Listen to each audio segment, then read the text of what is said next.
Oke, selamat malam teman-teman sobat IPAK.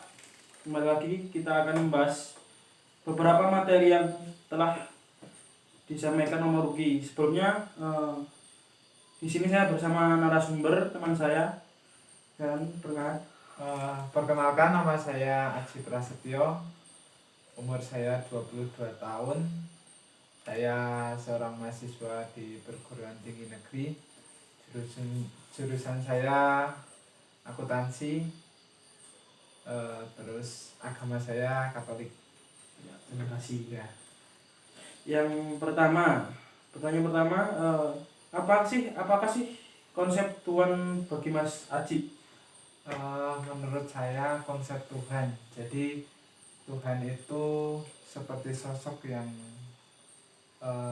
kita puji, kita sembah, terus sosok yang mempunyai pengaruh yang besar untuk dunia ini, yang berkuasa terhadap seluruh dunia segala makhluk hidup. Jadi seperti itu kalau Tuhan itu. Ya. Terus bagaimana sih pemahaman Anda tentang Tuhan itu bagaimana sih? Apakah Tuhan itu selalu ada untuk Anda atau tidak? Kalau pemahaman saya, karena di iman Katolik kita mengakui bahwa Tuhan itu Yesus Kristus.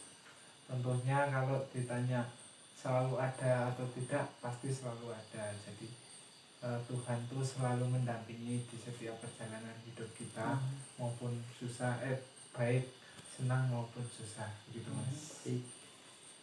Terus kita sering melihatkan akhir-akhir ini tentang radikalisme yang ada di Indonesia, yang kemarin baru aja di Sigi kan. Nah itu pandangan Anda sebagai seorang Katolik memandang seorang radikalisme itu bagaimana sih? Kalau menurut saya, dengan adanya isu-isu yang mengatasnamakan agama yang terjadi di Indonesia, bahkan seperti di Prancis kemarin, saya sangat prihatin sekali ya dengan adanya gerakan yang bersifat radikalisme yang mengakar, yang tentunya kalau radikalisme itu mengarah ke hal yang buruk, nah itu dapat memecah belah kesatuan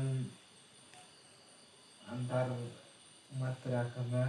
Nah, terutama kalau di Indonesia ini kan banyak agama seperti Islam, Katolik, Kristen, Hindu, Buddha, dan dengan banyak radikalisme yang terjadi. Contohnya yang kemarin di Sigi, tentang pembunuhan. Nah, itu sangat memprihatinkan sekali dengan adanya kasus tersebut. Terus bagaimana pendapat Anda tentang dialog agama? Secara kan kita juga orang muda, terus sering bercengkrama dengan teman-teman kita yang Muslim, yang Konghucu, yang Buddha, dan yang Kristen. Bagaimana sih pendapat Anda tentang dialog agama yang dijalankan setiap umat beragama ini selama ini? Kalau untuk dialog agama yang jangan saat ini, setahu saya ya, kalau dialog memang ada, dan itu saya sangat setuju dengan adanya dialog agama, karena dengan adanya dialog agama kita dapat berbagi cerita, berbagi pengetahuan terhadap agama-agama lain. Terus dengan adanya dialog agama itu juga kita tuh jadi menghargai perbedaan. Misalnya kalau di agama yang Islam itu ada apa aja, terus kita bisa bertukar pengetahuan lah dengan agama-agama lain. Terus apa lagi Mas? Cukup pertanyaannya. Terima kasih untuk Mas Haji yang telah bersedia menjadi narasumber. Sekian, terima kasih kepada sobat IPAK dan tetap sehat.